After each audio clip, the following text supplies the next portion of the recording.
All right, I'm going to release everyone from the waiting room, so they're going to be coming in any second now. The recording has started too.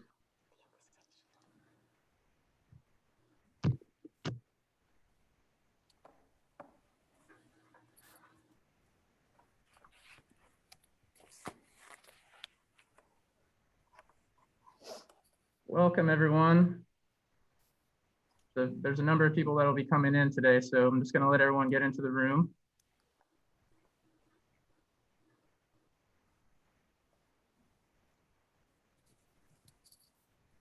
Okay. All right. It's about 2:29, so 2:30. Look at that. Welcome, everybody. Good afternoon. This is Read, Watch, Listen, January edition. I'm Chris Jankow. I work here at the Palm Beach County Library System in the Community Engagement Department. And I'm joined today by quite a few people on the call, but 11 very awesome staff members that will be sharing their recommended items with you. The idea behind this activity is to share new and exciting things to read, watch, and listen, as the title suggests. That would be things to read in a traditional physical format, electronic format, watch a movie or TV, two things I enjoy, or listen, audiobooks, music, all available with your library card. So there will be a couple services that are named throughout the duration of today's activity, namely Hoopla, Cloud Library. You may or may not be familiar with these things. If not, no shame on that. We've got plenty of staff members around our library system that are more than willing to help you out to figure out how to get these things on your devices. And yeah, so we'll get started right away.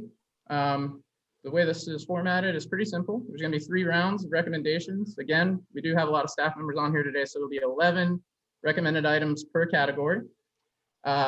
Before I get started with the rounds and everything, I do want to pass it off to my friend Jessica Calloway from the Lantana Road Library branch. She wants to explain a little bit of a supplemental cool digital tool that she made for us. If you look in the chat box, I think there's a link to a Bitmoji room that she made based upon everything that will be discussed today.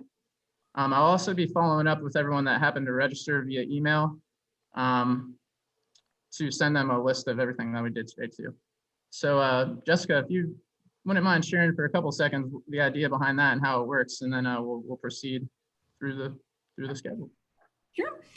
So I made it's called the Bitmoji room, and I did it through Google Slides. And what it is a way for us to refer back to all of the amazing recommendations for Read, Watch, Listen. So there is a slide for each part of the read. There's one for watch and one for listen. And what you do is you can click on the title, the image of you'll see the image cover of each item. As soon as you click on it, it'll take you to a PDF of why that person chose that. And then you check on the cover again, and it'll send you to a little bit more about it, either the book summary, maybe the trailer, just so you can find out if it really is what piques your interest. And this accumulates everything we did in December, everything that we're going to do today in January. So for those of you who have your whys typed up, if you want to send them my way, I would greatly appreciate it. If not, I will listen very intently to you. And this is why I don't have a very good memory. So there's no way I'm going to remember 11 recommendations for 12 months. So this is just something for us to refer back to. Awesome. We're going to jump right into this. I think we have a couple people that just came to the waiting room. Actually, I'm going to let in. And while they're joining us, we'll get started with the first round, which is read. And up first, we have an awesome book, courtesy of Carol Cuesta at our main library branch. This is The Murmur of Bees by Sofia Segovia. Carol, let us know a little bit more about this book and why you decided to share it today. Hi.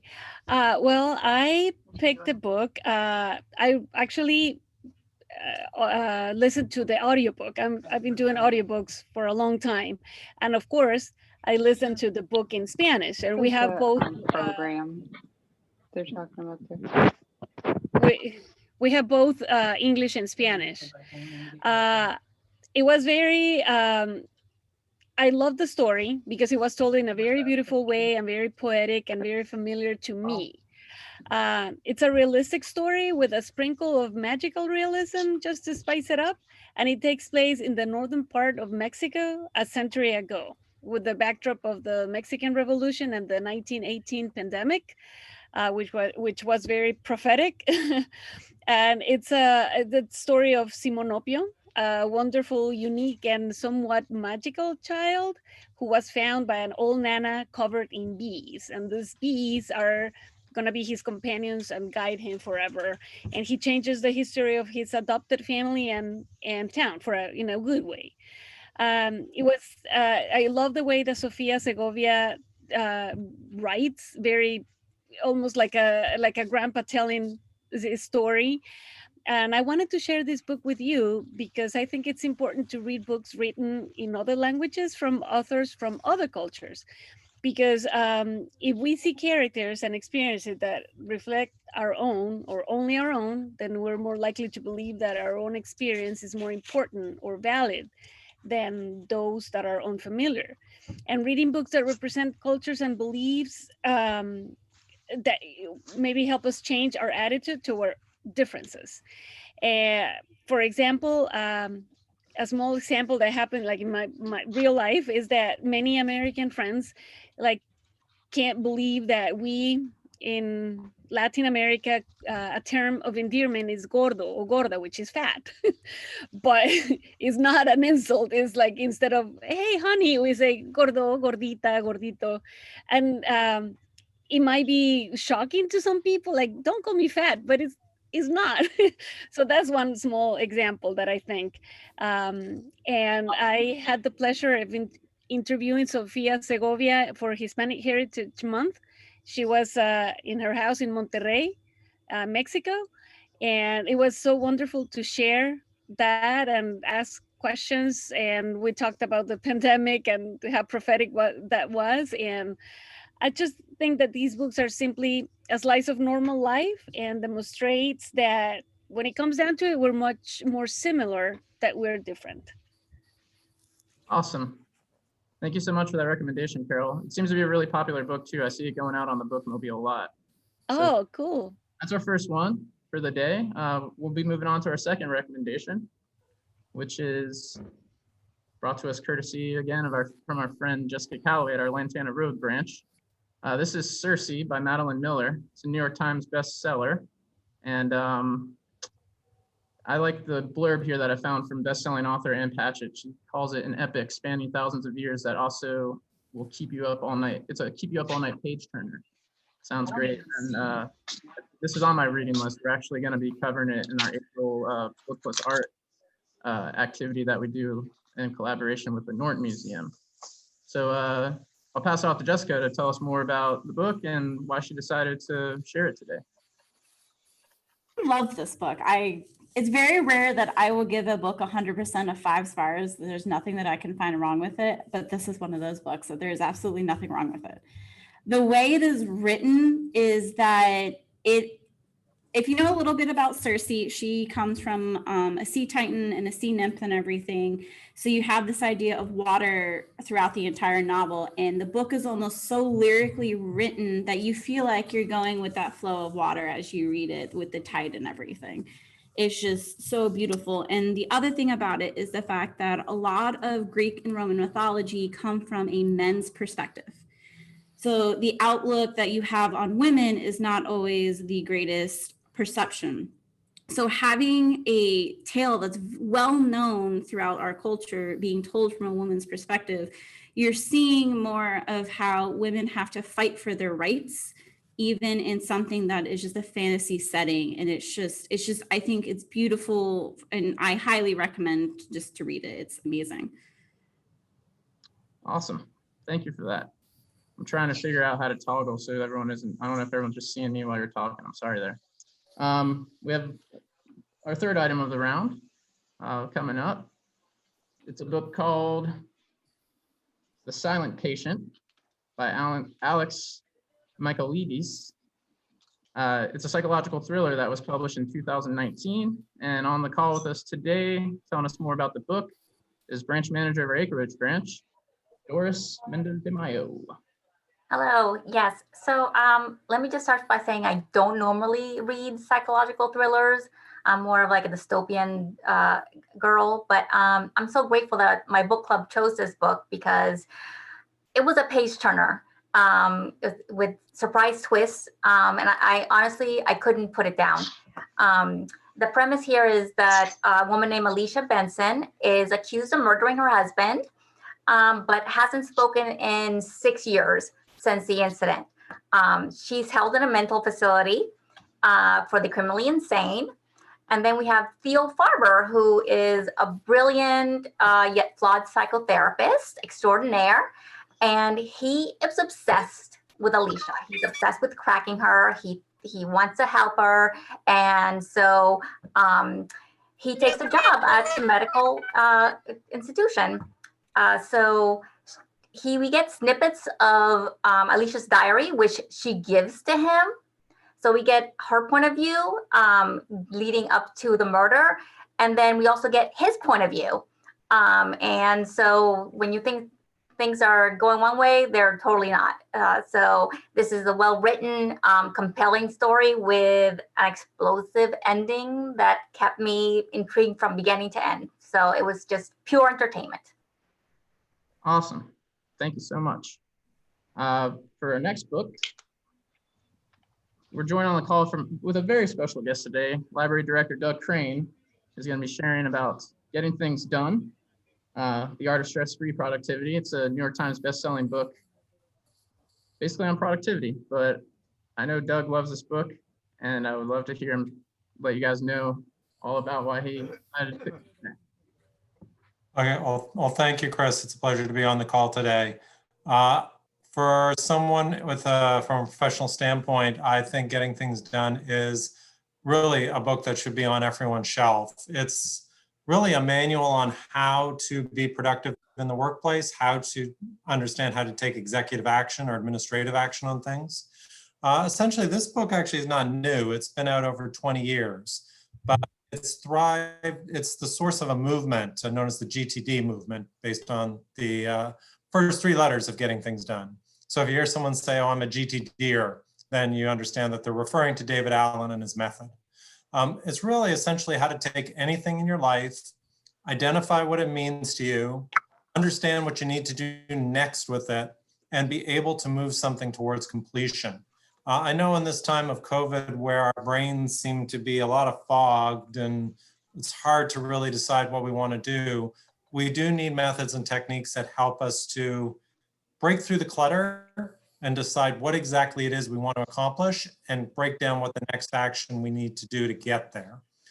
So David Allen's work has been transformational in my career, and a lot of the people on the call have probably taken a workshop with me where I spend half a day talking about this material. So I won't go too much deeper into it, but certainly if you're working or you want to just do something, get material done, Getting Things Done is the book for you.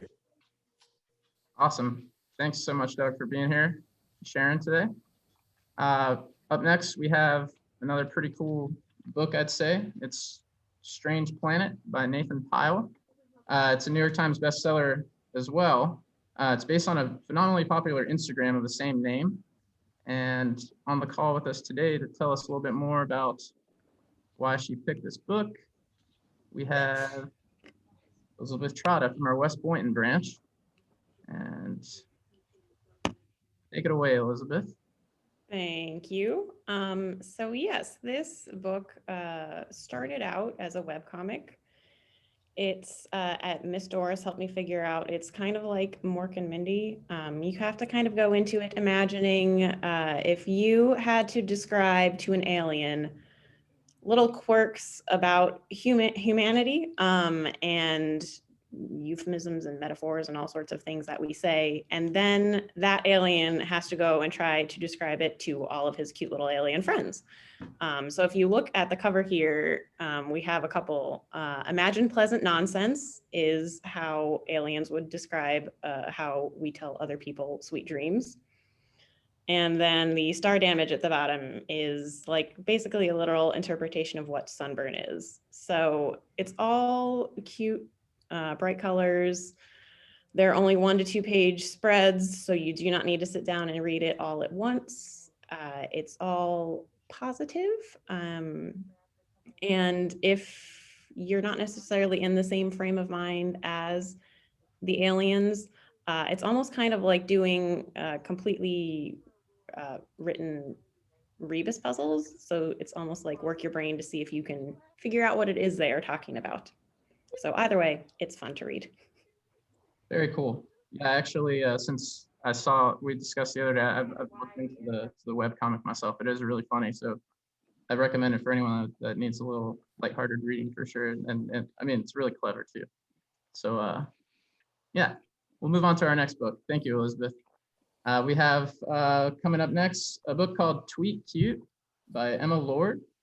This is what can be described as maybe a contemporary young adult rom-com, for lack of, not necessarily my genre of high knowledge here, but it was published just about a year ago in January 2020.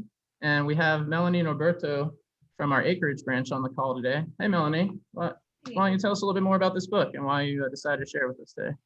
So this book, Tweet Cute, is as you said, it is a romantic comedy. It is contemporary. It takes place in New York City. And our two protagonists, we have Pepper and Jack. They are classmates at a private school. And Pepper is drowning herself in work, trying to be the perfect student, but things are falling apart at home. And then Jack has always been very involved with his family's business, and he has a love-hate relationship with it because he's expected to take it over, but his twin is expected to go on and do great things in life. So the two of them have their own issues at home, and then their family companies start a Twitter war. And suddenly Pepper is in charge of social media for a huge multinational brand, and Jack is in charge of his family's little tiny grilled cheese store Twitter account, and they are going back and forth, and their Twitter war has gone viral. So it's heartfelt, it's funny, it's romantic. I was so hooked on this book. I think it's about 400 pages, and I read the whole thing in a day. I just couldn't put it down. So it was a great read all around.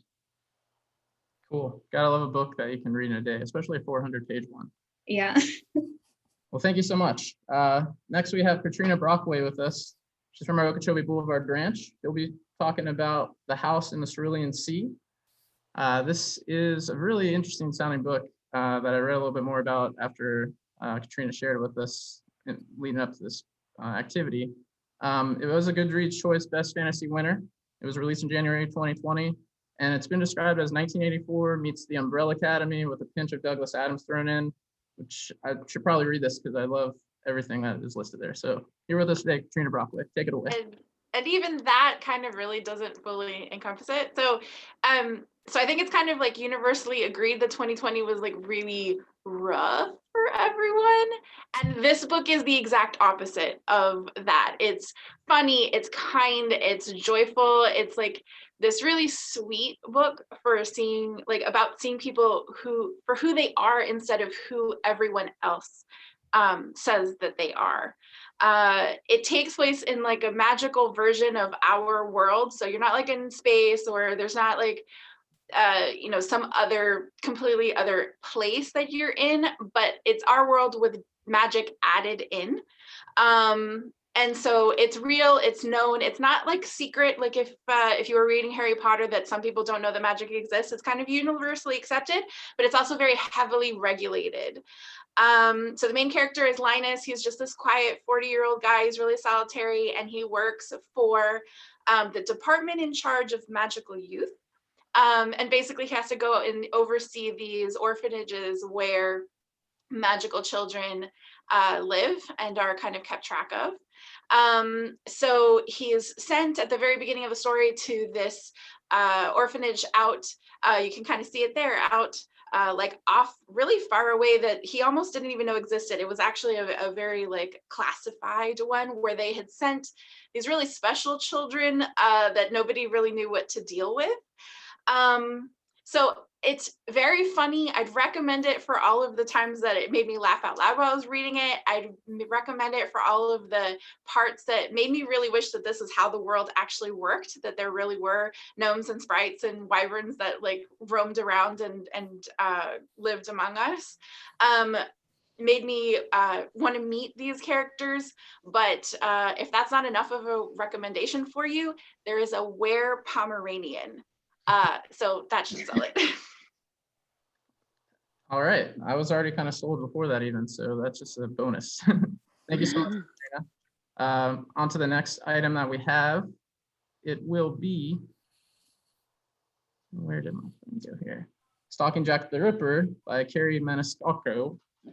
On the call with us today, I lost her in the alphabetical order here. I had her, is Candace Ryan from, she's from our Wellington branch, but I believe she's not there right now because of renovations, and she's at our Acreage branch.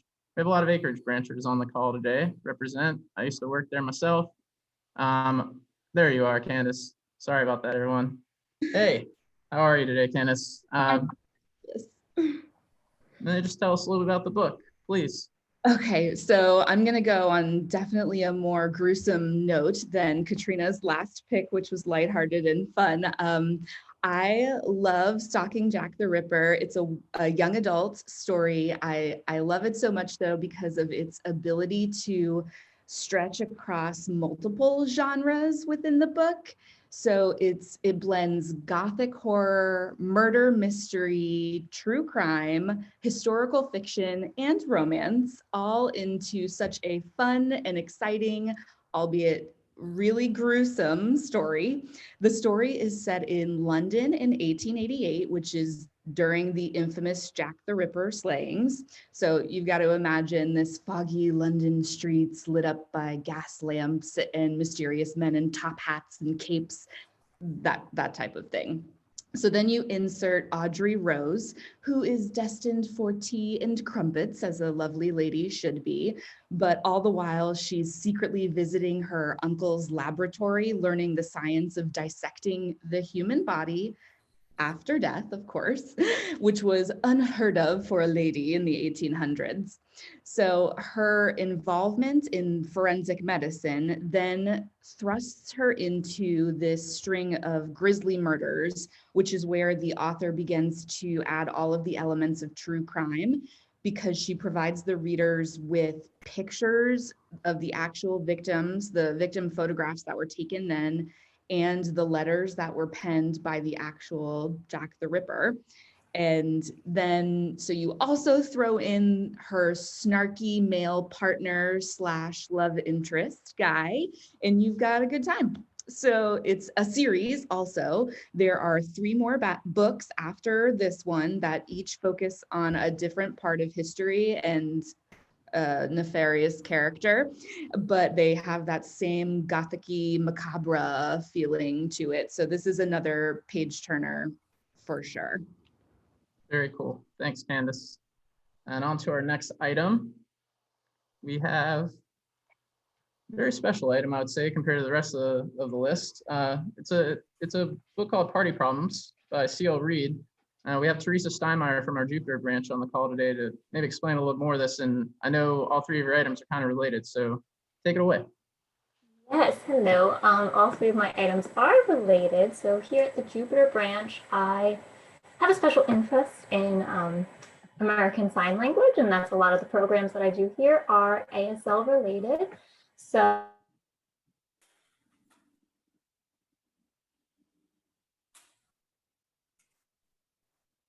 Okay. or not, but so it's a beginner reader. It's a series. It's new.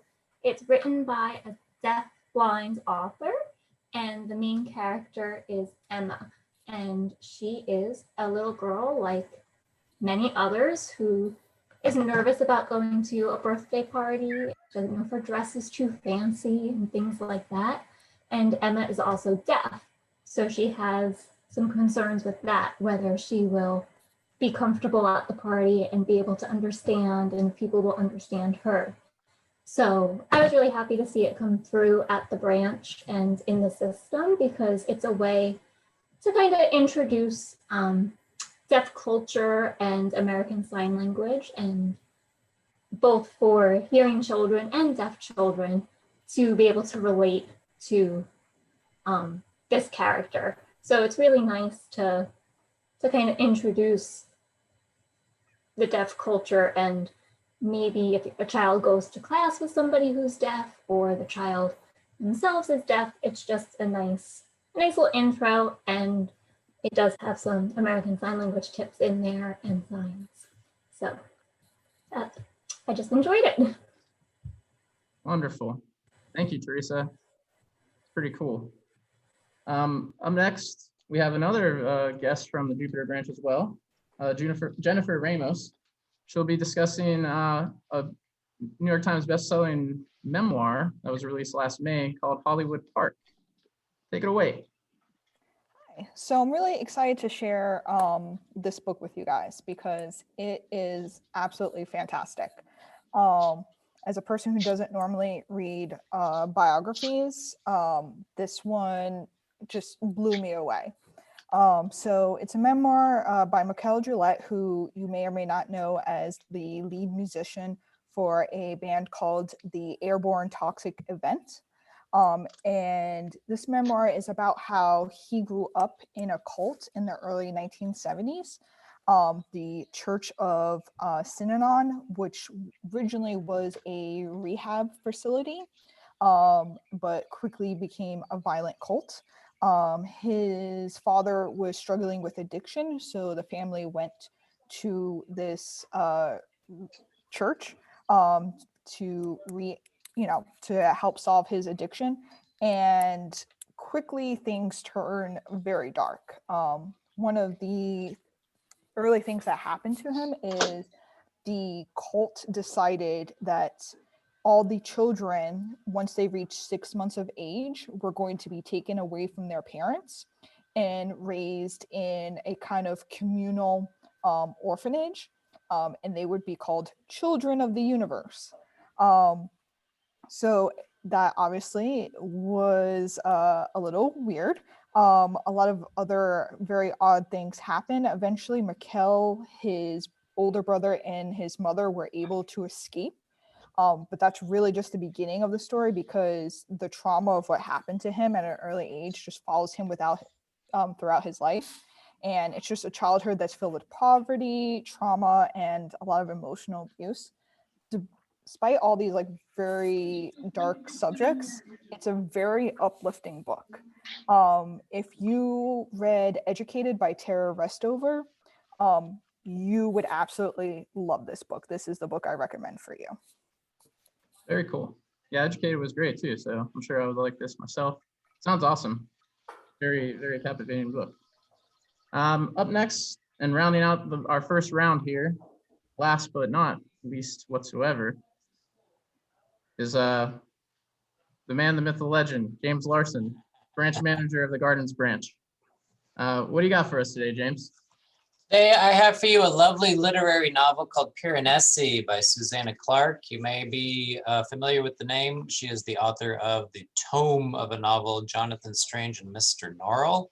If that might be intimidating to you, please don't be. Piranesi is rather short and concise and tightly written, whereas Jonathan Strange was a bit of a sprawling novel. It has a bit of elements of fantasy in it, so I would not expect too much brute realism, but neither are there elves and dragons or anything like that in there. It tells the story of the title character named Piranesi, who finds himself in a seemingly infinite house. We don't know how he got there. We don't know how he necessarily survives. We don't know what he necessarily does with his day. And we follow the plot of the novel as he navigates the various halls and various interactions he has in the house. He contemplates how he got there, and we have a little bit of a murder mystery thrown in there for good luck. I found it was a very beautifully written novel, very concise, very tight, and it leaves you something to think about with as many questions as it answers, and it inspired me to think more about the nature of the infinite at the end of it. I highly recommend it. The nature of the infinite is something that I'm very interested in myself. So maybe I will read this book, James. I hope you guys enjoyed the first round. I think we're kind of doing okay on time. It might be a little bit longer than the hour, so we'll try our best to get everyone out of here by 3:30. And I've got a special surprise for the second round. I'll do everyone the pleasure of not having to hear me talk as much on this one. And my partner in crime, Michelle Corrales, will be taking over introducing these items. So first in the second round here for Watch, we're going to be joined again by Carol from the main library, Carol Cuesta. And the first item that we have is The Crime. Well, I'll let Michelle start now. Yeah, thank you. Hi, my name is Michelle. I work with Chris in community engagement. To start with, we have 2002 Mexican-Spanish film called The Crime of Padre Amaro. And this was a really controversial film in Mexico, right, Carol? Yes, and it is not a new movie. It's a 2002 Mexican film based on a novel written in 1875. So it's not a new story. And it was Oscar nominee for Best Foreign Film in 2002 as well. And even after one or more than one century, the plot was still extremely controversial in Mexico because Mexico is a very conservative and religious society. Or is it? Because although a group of the political right and the Catholic Church tried to sue the government to ban its exhibition, this film became the highest grossing movie in Mexico's cinema at the time. Now is number 12. So Father Amaro is a young Catholic priest that arrives at a small Mexican town. And in the town lives an older priest, Father Benito. And Father Amaro soon discovers that his elder is having an affair with the woman in charge of the inn near the church. And he's also involved with a drug lord, helping him launder money, which he uses to build a hospital. And Father Amaro, the young one, struggles with temptation, but and he's unable to resist, and the consequences are dire. So this movie might not be new, but it's not too old either. So it's interesting to see that the plot of the movie was so controversial then when compared to real life events now. For example, in Mexico, the same country where the film takes place, there lived this priest called Marcial Maciel. Is a Mexican priest who was the founder and director of the Legion of Christ. And since the 70s, even before, I think, there had been many accusations of sexual abuse against him, but the Vatican cleared him every time. And only 2 years later, after the film came out, so in 2004, the church reopened the investigation against Maciel. And although he was never criminally charged, he was punished to live a life of reserved life and penitence and prayer. They never conducted a canonical trial, let alone a legal one, because of his old age and poor health, and Maciel was never even defrocked. Maciel was moved to a house with all the older priests in Jacksonville, Florida, where he died at age 87. So harsh punishment. So Wow. I'm thinking perhaps the film helped to bring to light what had been an open secret for decades, because it was an open secret. He had a family and everything, kids, children who he abused as well, but it was an open secret. So nothing secret about it. Oh, wow. Definitely gonna watch that. Thank And you, it's Carol. subtitles in English. I'm sorry, subtitles in English. Not, Yes. It's in Spanish, but it has subtitles. Thank you, Carol. All You're right. welcome. Next up, we have a British TV series starring one of my favorite actors, Benedict Cumberbatch, as Sherlock Holmes in Sherlock. Take it away, Calloway. Miss Jessica Calloway, sorry. I have to say, I love this so much. My cat's name is Sherlock. I have to say that to start off with. What I really like about this is I'm a fan of the original novels. I've read all 4 novels. I've read at least all 2 out of the 5 of the short story books that he has written. And there's so many different adaptations, but I feel like this is the first one that truly, really gets who Sherlock is, that despite his abundance of intelligence, he is still a drug addict. he still has issues forming relationships with people, whether it's his family or his best friend. And it's extremely funny, but I really think that they get to the core of what it is with his friendship with Mr. Watson, and how it's not necessarily the healthiest thing in the world, but it's probably the healthiest thing Sherlock has in his life. And it's so much fun. It's just incredibly funny and so much fun to watch. Thank you so much, Jessica. I don't know how I've gone this long without watching it, to be honest. I will watch this show for sure. Okay, next up we have 1941 American melodrama film Penny's Serenade. Go ahead, Doris. Tell us a little bit about this.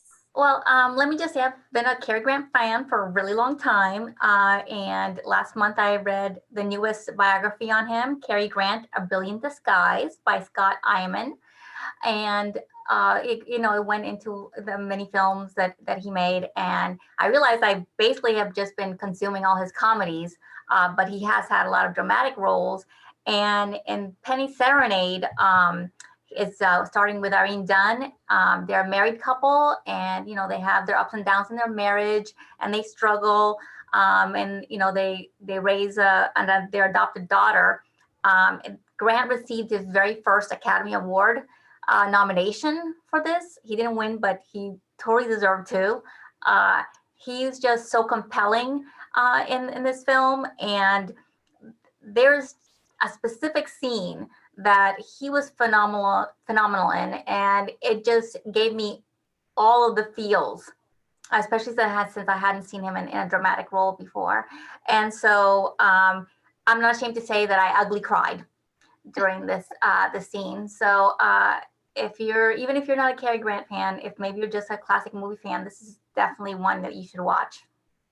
Thank you so much, Doris. I ugly cry at least once a day. So I'll add this to my list. Okay, next up we have an HBO superhero drama mini-series based on the 1986 DC comics of the same title, Watchmen. And we have Doug here. Doug, go ahead. Tell us a little bit about this TV show. Okay, thank you, Michelle. As Michelle just mentioned, this is a limited TV series that was based on a groundbreaking 1986 graphic novel series that really explored, it really picked apart a lot of the assumptions about how superheroes would actually function in society, and just how they would really break down very fast. So this is a series set 34 years later. It features several of the characters from that original graphic novel series, but introduces a whole new set of series, including the character that you see in the illustration here, who goes by the name of Sister Night. She is a police officer and in Tulsa, Oklahoma. And the interesting thing about this was that the themes from Watchmen really captured a lot of the themes from 2020. It actually almost predicted a few things. For example, the racial riots that happened due to the murder of George Floyd, the whole issue of race. It actually links back, the origins in here link back to the Tulsa massacre from 1921 of the African-American community in that city, and that the reverberations from that race through here, dealing with things all around white supremacy and Black liberation and things like that. The other aspect that's interesting is the notion of masks. Because police have been targeted, they are allowed to wear masks on duty to protect their identity. And the villains that they fight, the 7th Cavalry, are all wearing masks as well. So the whole theme of masks runs through this series. So it is really a riveting series from start to finish. And as a limited series, it's always nice to have something that starts and finishes and you can get a whole complete story. You don't need to read the original 1986 graphic novel series to appreciate this, but it does help if you've got some time. So I certainly highly recommend Watchmen. Thank you, Doug. And yeah, it is sad that it was one season, but I did read a lot of people say that it was so good, it was better to just leave it at that. They didn't even need a season 2. So that's exciting to watch. Thank you, Doug, again. Next up, we have a 2017 fantasy adventure comedy film, Jumanji, Welcome to the Jungle. And we have Elizabeth Trotta. Hi. Hello. Why'd you pick this one? Well, I picked this one, as you mentioned, it's a few years old at this point, but back during the stay-at-home order, I was trying to find movies that were like light and funny, and wouldn't just make me sad. And so this movie definitely filled that role. If you are familiar with the original Jumanji, you're pretty familiar with the premise of this one. Instead of getting sucked into a board game, the kids are sucked into a video game. The people here on the cover here are the characters in the video games that the teenagers get sucked into. So yeah, my controversial opinion is that while it's very common for people to agree that remakes are never as good as the first one. Granted, no one can live up to Robin Williams, but apart from it missing Robin Williams, I actually like this movie just as good as the original. There's nothing like Jack Black portraying a teenage girl stuck in Jack Black's body. It was amazing. That's wonderful. Chris is actually a huge fan of Jack Black. Talks about him all the time. I love it. Okay, thank you, Elizabeth. Next up, we have an anime TV series based on Naoko Takeushi's legendary manga series, Sailor Moon Crystal. I love the 90s version of this. I've never seen the Crystal series. So, Melanie, tell me about this.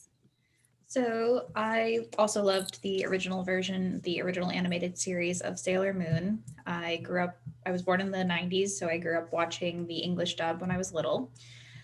This series came out, it was meant to come out for the 20th anniversary of the Sailor Moon manga series, and Sailor Moon Crystal is the name of this adaptation. It is more faithful to the original manga, so there's not as many filler episodes, it's very plot driven. We have this on DVD and Blu-ray in the branches. It is the first two arcs of the Sailor Moon series. So you have the Dark Kingdom, where they're facing a threat that came from an ancient Earth kingdom. And then you have the Dark Moon arc, where you have villains who are coming to the past from the future. So Sailor Moon Crystal is definitely good if you loved Sailor Moon as a nostalgic thing.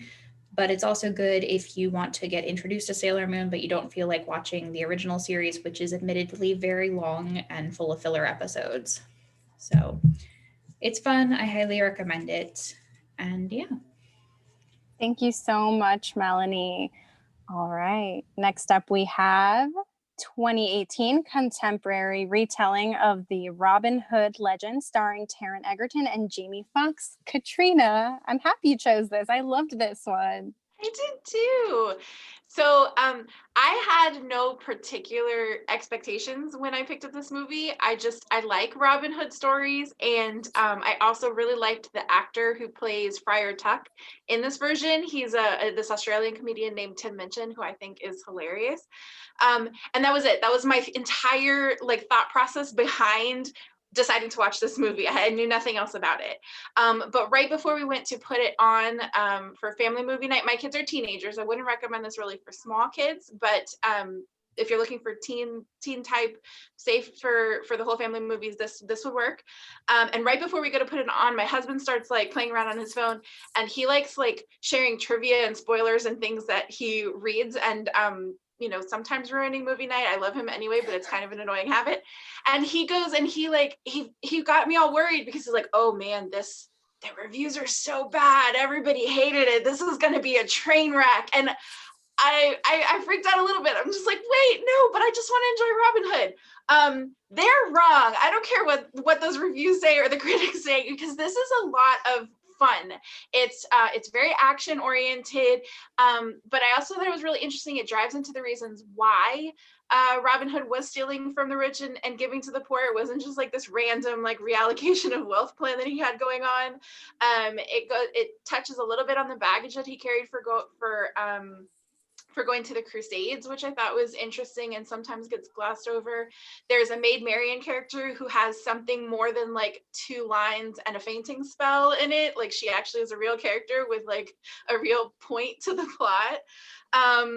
I liked the costuming, which is one of the things that people were critical of, because it's kind of this like hybrid modern period costuming, but I thought it looked really interesting. It's same with the dialogue. It's not like period perfect, but I thought kind of the modern interjections were fun. So yeah, I wouldn't say that this is like classic for the ages. This is gonna go on and win millions of awards and people will remember it forever. But as far as like, if you've got simple taste and you just want a fun movie to watch, I really liked it and I would recommend it. Thank you so much, Katrina. All right, next up, we have a TV series that follows around the original fallen angel, Lucifer. And we have Candace Ryan here from Wellington to talk about it. Good. Okay, so this is just a fun show.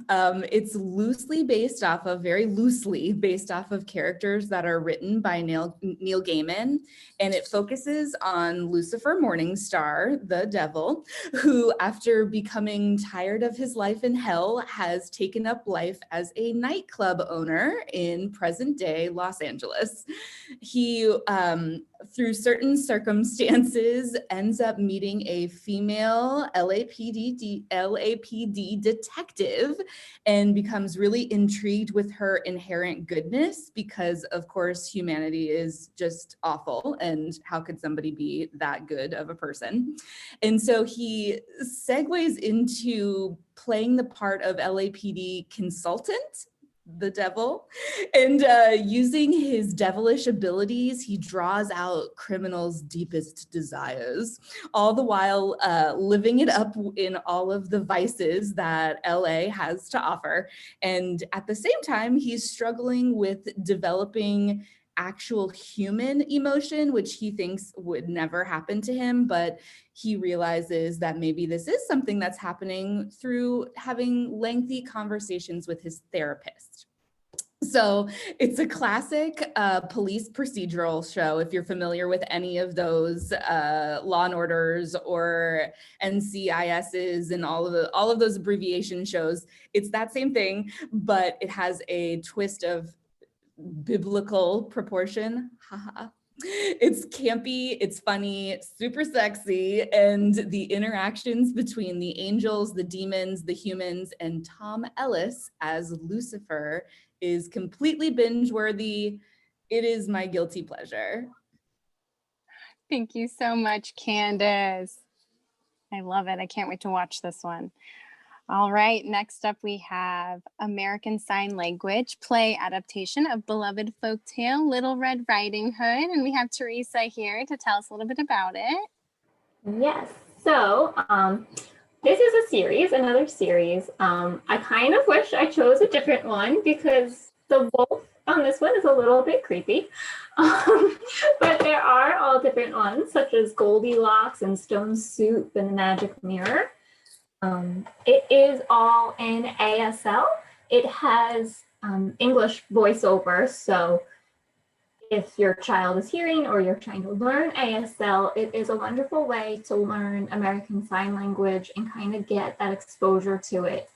Because it's a classic story that most people know, so it's easier to follow along with. It does have the English voiceover, and it also has English subtitles or closed captioning. So I really enjoyed it. Again, just kind of getting that familiarity with deaf culture, and American Sign Language is very much about facial expression. So you can see that the characters, they're not wearing masks or anything, but instead their faces are painted, and the costumes are just a little bit more simple and quite interesting to kind of get a feel for. This was just a really funny version of Little Red Riding Hood. There's a park ranger involved, and I found it humorous as an adult.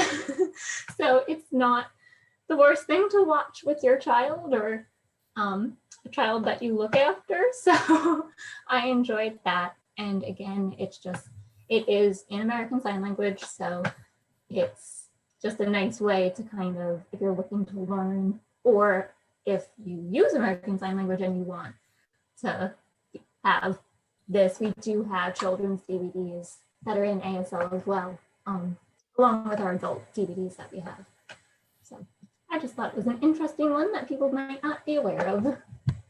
Thank you again so much, Teresa, for that. Yeah, I don't think a lot of people know about this collection we have. All right, next up, in my own opinion, one of the most relaxing and least stressful baking competitions, the Great British Baking Show, or Bake Off, depends on where you're watching it. And we have Jennifer to talk about it with us. Yes, so I absolutely hate reality TV show. I cannot stand it. Everyone is so fake and everyone is so rude and mean to each other, and I just can't stand it. However, this is the exception. 2020 was awful, and I needed something that was very calm and nice to watch, and the Great British Baking Show was the thing. There's about like 7 seasons on Netflix. I think we have 1 through 5, but 7 seasons, and I blew through all 7 seasons within 3 weeks. It is so delightful. Everyone is very British, very polite, and everyone is so very kind to each other. Even their competition, they're very kind to them. It's amazing, and you get to watch these beautiful desserts being made. And my only warning with this is, after you have finished a couple of episodes, you will be bitten by the baking bug, and you will promptly go and get some of the British Baking Show cookbooks and decide to bake a 3-layer cake. Which, may or may not turn out great for you. So yes, I would highly recommend this if you just need something calm and nice. It's a really great show. Thank you, Jennifer. Yes, I watched this, and I definitely tried to make a few loaves of bread that weren't good. It doesn't work out the same way. I don't know why. I think it's the air. And last but not least, for our watch section, we have Half Human, Half Gem, learning how to save the world with powers that come from his belly button. Steven Universe, James Larson, please elaborate. In keeping with the other shows folks have recommended, this is, for me at least, a great comfort food sort of show. If you're a fan of Adventure Time, this is a great show to follow it up with. The creators, Rebecca Sugar, worked on Adventure Time and has followed in the same theme of the show being geared for children, but also for anybody who's really young at heart. It follows the story of Steven, who, as you found out, is half human, half alien, and he's being raised by these 4 pseudo-alien women and their various adventures that they go through. The show is very famous for resolving the majority of its conflict through dialogue and conflict resolution, as well as portraying what I would call a very progressive view of gender identity and expression as well. Again, I find it a very comforting kind of show. At the end, I feel like I've been given a hug. So if you've ever had a bad day, put on some Steven Universe. I guarantee you'll feel a little bit better at the end. Thanks, James. And I was doing a little research on it as well, and I saw that this is Cartoon Network's first female created series by Rebecca Sugar. It was the first one. Yeah, it's awesome. It's really cool. She worked on Adventure Time. So I think it's very awesome. Okay, Chris, I'm all done with round 2. It's all you. Well, We're going into round 3. Thank you for taking control of that round, Michelle. You did a great job and gave me my voice a rest. But we're on to our final round here, Listen. And we'll try to make it somewhat of a speedy one. So hear a bit less from me, and we'll get through these ones. We're back to Carol Cuesta from the main library, and she'll be talking about an audiobook that's available electronically through Cloud Library. It's Patria by Fernando Aramburu. I probably butchered that just now. Tell us more about that, Carol. All right. Well, even though this book is only available in Spanish, both print and audio, I have good news. A limited series of the book just came out in HBO Max, and it's available in both Spanish and dubbed in English. So a little background before I talk about the book. After the Spanish Civil War, fascist dictator Francisco Franco suppressed all other languages other than Spanish and cultures in all Spanish territory. Spain is a multicultural country, but this measure was meant to increase the dominance of the Spanish language and culture over other languages of Spain, such as Basque and Catalan. So the use of other languages was banned, and even the use of non-Castilian names for newborns was forbidden. So it was in this political climate that this nationalist and separatist group, ETA, was formed. ETA means Basque Country and Freedom. So over the years, the group became more and more violent, engaging in bombing and assassinations, kidnapping, and the goal was gaining independence for the Basque Country. So this put neighbors and friends against each other, and they became bitter enemies for having different political opinions. I can't put my finger on it, but it sounds familiar. Hopefully not, but yes, that's kind of like so the book tells the story of such people, friends and neighbors and family, loving each other and then hating each other and killing each other. Each had their own reason. Despite not villainizing or praising anyone, the author also does not apologize to the Basque people for their complicity in the conflict through their silence. I felt a lot of empathy for the characters without excusing them. You understand them. You understand the reason, even though you don't excuse them. But to add insult to injury, I was surprised to realize how the victims of ETA and their families in the Basque Country were repudiated because they didn't support them. They didn't support ETA. And somehow they were seen as enemies. So it was hard to see how the victims, in addition to suffering so much and the murder of a loved one, continue to be victimized by being ostracized as if they were the culprits. So, but it's a wonderful book. It's hard, but it ends in a good note, and it is the limited series is also, I watched it and it's really, really good as well. Thanks, Carol. It sounds really interesting. I like that history too, that part of the world. Yeah. Thank you. We have another item here in our Listen Now section. It is some music. So why don't you tell us more about your pick, Jessica? So my pick is Map of the Soul Persona by BTS, who are slowly taking over the world, and I have no shame about this at all. When I pick the artists that I listen to, because I am horrible with names, I don't really listen to that much music in the first place.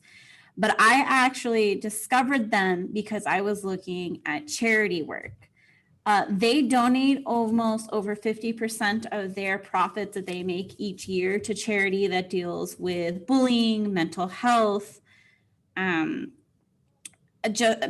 schools for money towards high schools and stuff that are closing, education. They are some of the most wonderful people that I have ever met, and they're under 30. I think the oldest one of them is 26. So the fact that they have worked so hard, and they are a K-pop band, a Korean band, and I don't know if you know very much about K-pop, but they pretty much require their entire lives to their career. They don't get time for personal time. It's literally practice, practice, practice, music, music, maybe some sleep in the middle of it. And not only do they take all of their money towards charity, their songs are about the topics or themes that they are donating to. They all write their individual songs about being better, of how to help yourself mentally.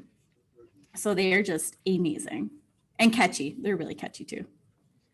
Cool. Yeah, I looked up a few of their music videos before this event. They're interesting for sure. I think the world can use more kind people for sure too. So that's great. Up next in the listen round, we're gonna go back to Doris from the Anchorage branch, and she has a pretty cool selection here. Another musician, but this isn't necessarily a piece for music. Tell us more about your pick today, Doris. Well, if 2020 proved anything, was that Dolly Parton is a national treasure. Songteller, it explores her over 60 years of songwriting. It highlights 175 of her songs. She provides like personal stories, candid insights, and memories behind those songs. And it's so funny because it's like every time she talks about a song, she's like, well, this is my favorite. Like every one of her songs is her favorite song. So, you know, you get it in kind of in chronological order and where she was at that point in her life. You know, she starts with her life and as a child in Tennessee in the Great Smoky Mountains, moves through her partnership with Porter Wagner, her movie acting career, her move into pop music, back to country. And with the audio, it just felt like Dolly and I were having a conversation on the veranda over some iced tea. It just felt like she was really there, present in the room. So I love the audiobook version. There's also a book version, which is a very heavy tome, but it's beautiful photographs in there. Some of them never released before. So either way you go, it's great, but the audio is like an actual conversation that you're having with her. So I just loved it. Oh, yeah, we'd probably fall asleep to that nicely. I mean that in a good way. Her voice is very soothing. Thank you, Doris. Up next, we're going to kick it back to director Doug Crane for another piece of music here that's available through Hoopla. This is Future Nostalgia by Dua Lipa. Please tell us more about your pick, Doug. Well, this is probably the best known here. So most of you have probably heard of Dua Lipa. This 2020 was her big breakout year. She's a British artist, and yes, that is her real name, not a stage name. There are 3 hit singles that have come off this album: Don't Start Now, Break My Heart, and the most recent one, Levitating. I was drawn to this one. I think it's purely like just, you know, happy kind of music to go through a pandemic with, get you dancing and singing, and well, dancing in your room, singing in the car, that kind of stuff. It's really got a lot of callbacks to those classic 80s when I'm a child of 80s music. So I just connected immediately to the happy beats, the power of the music. And when you see Dua Lipa herself, she's just a fun woman. She's just always playful. And I think it's certainly one, if you just want some good music to have in the background to sing along with, you can't go wrong with her. She's good pandemic medicine for your soul. Very cool. Yeah, she was pretty good on Saturday Night Live recently too. So I'm with you on the connection with the 80s there. Thank you, Doug. Up next in the listen round, we're gonna go back to an audiobook here, and we're joined again by Elizabeth Trotta from the West Point branch. Tell us about this one, Elizabeth. So I picked Aristotle and Dante Discover the Secrets of the Universe, specifically looking for something to talk about for Read, Watch, Listen. Technically, when your request went out, I was listening to, oh my goodness, The 39 Clues, which is a good 10-book series, but it's for children. And I was thinking we were supposed to go a little more adult oriented. So I turned to Hoopla, which is my favorite of our e-resources. And everything that I had already listened to was just not striking me as something I really wanted to chat about. So I turned to Lin-Manuel Miranda. I was gonna go ahead and just fall back on Hamilton, which I feel like is quite popular, but it's so popular that everybody already knows about it.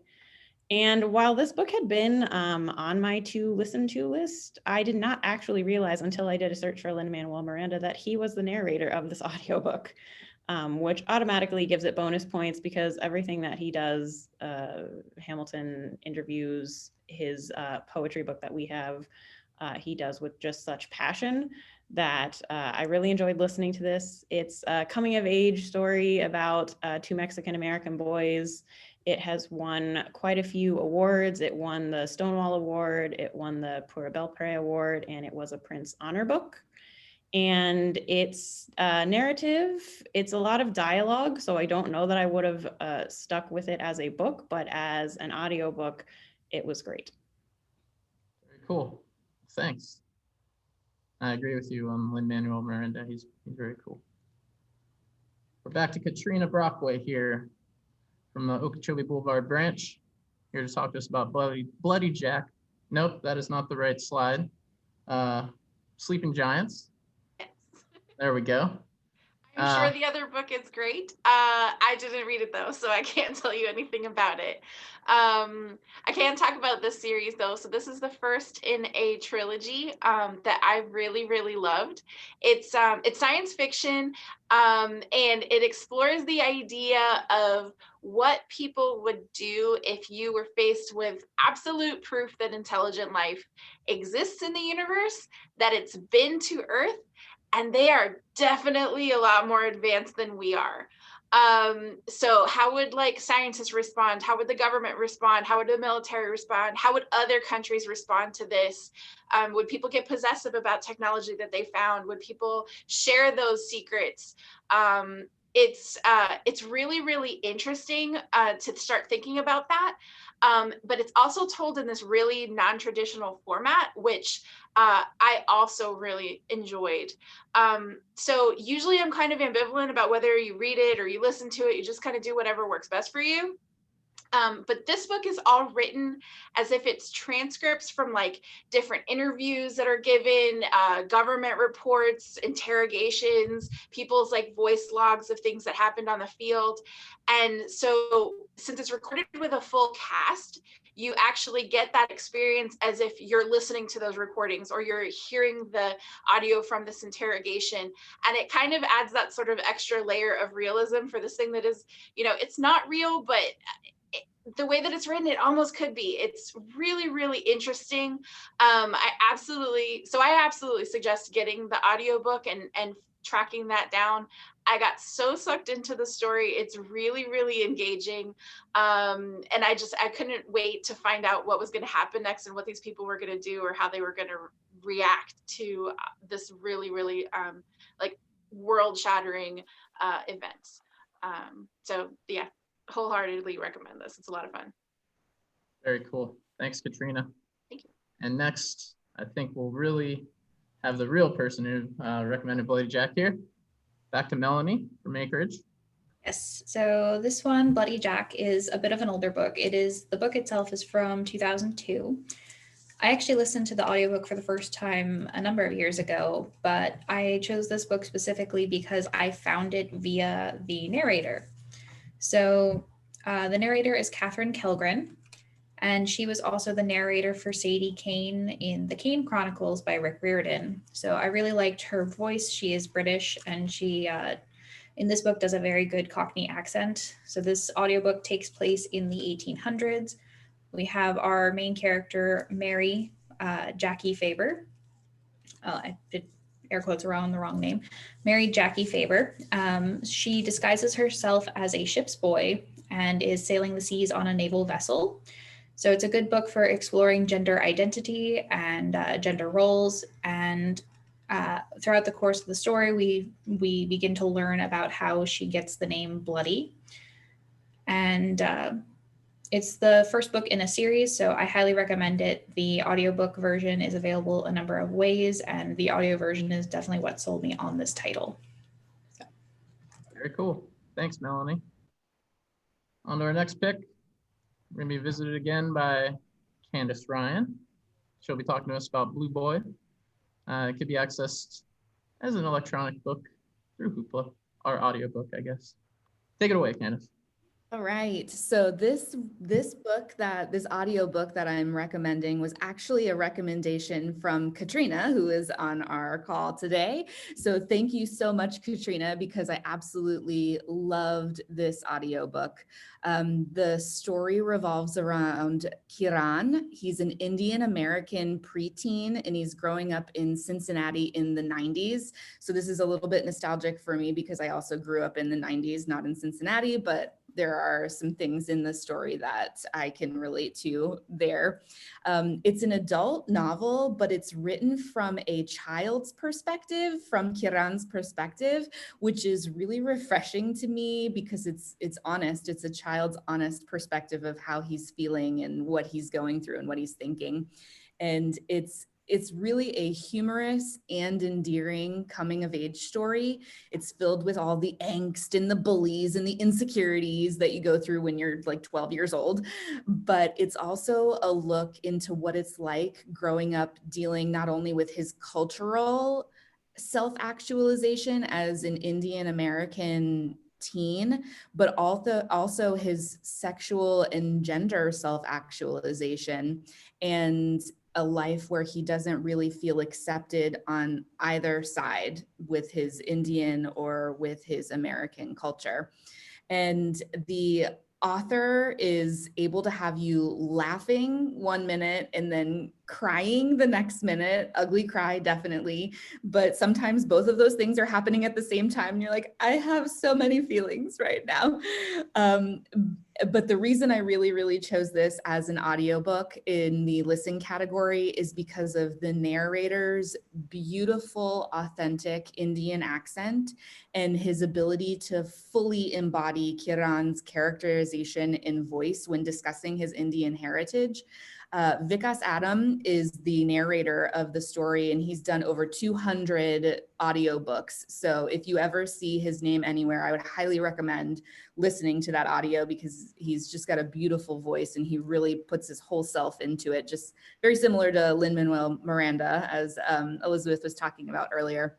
And I really appreciated that he specifically is narrating an own voices story, because he is Indian, Canadian, American, all three things he says blended together. He was able to portray Kiran in such an honest way, and I don't think I would have enjoyed the story as much as I did, but if I wasn't listening to it. Awesome. I definitely want to listen to this one too. Thank you, Candace. All right, we're back to Teresa Steinmeier from Jupiter, here with her listen recommendation. Take it away, Teresa. So I had a fun time choosing an audiobook for a visual language, but so American Sign Language is all about body gestures and your facial expressions and things like that. So what better way to learn than with an audiobook? But we do have the physical copies of these books as well. And again, it's a series. There's Signing in My World, My Home, School, and Around Town. And I just thought it was a good way to actually practice if you have an interest in learning American Sign Language, because you can have the book with you, but you could also pop the audiobook on either while you're driving or while kids are doing something. We're all good at multitasking, right? But, it's interesting because the audiobook, it is just basically a dictionary of sorts, and the audiobook just tells you how to do the sign.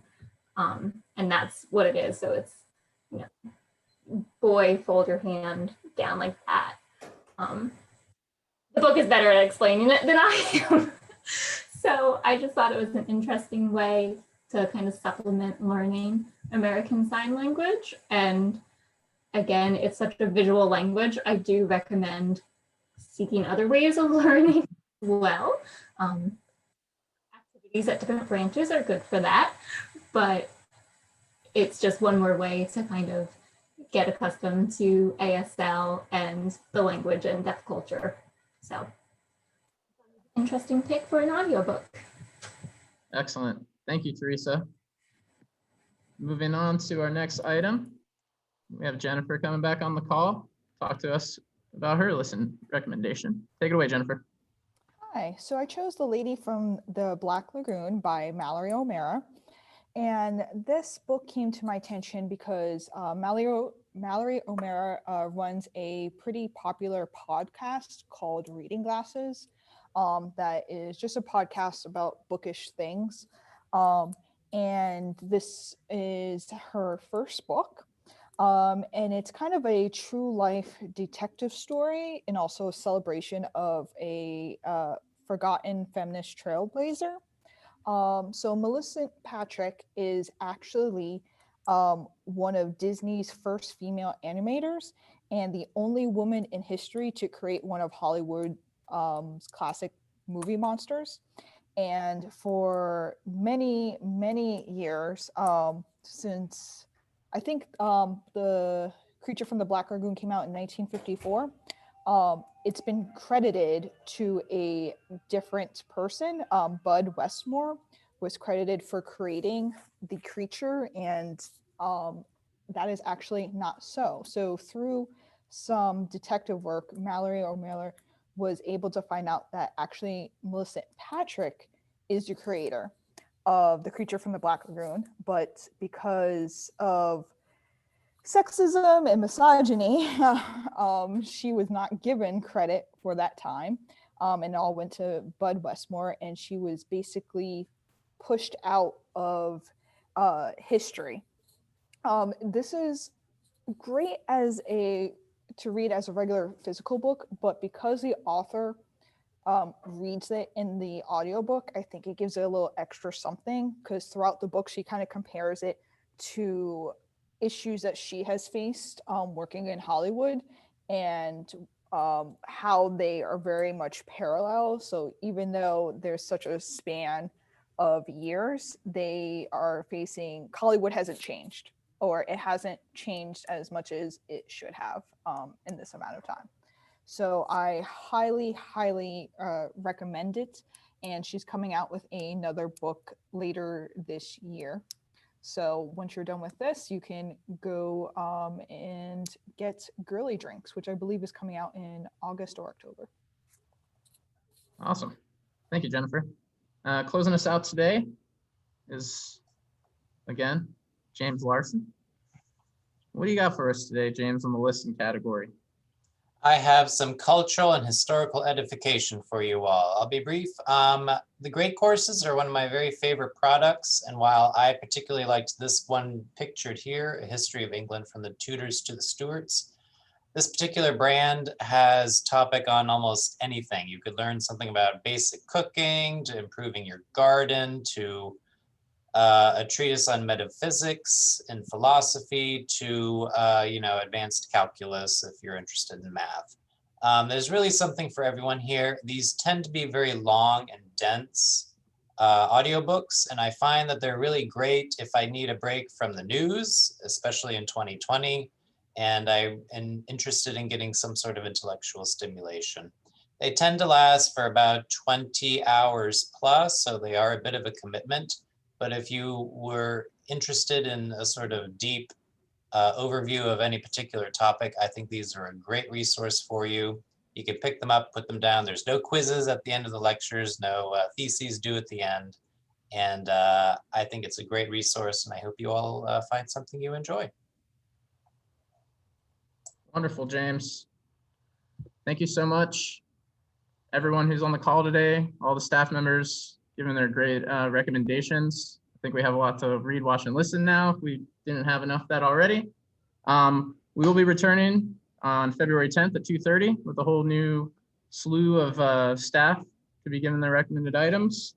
Moving forward, just mark on your calendar if you enjoy this, second Wednesday of every month at 2:30 for the foreseeable future. Again, if you want to shoot me an email, if you have any questions, we'll be sending out the list of everything covered to everyone that pre-registered today and anyone that let me know that they would want it in a private chat. Thanks again for joining us and sticking around a little bit longer than the hour that was promised. Take care, everyone. We'll see you next time. Bye-bye. Everyone, thank you. Hey, bye, thank you. Thanks. Bye. Bye. Thanks. Thank you.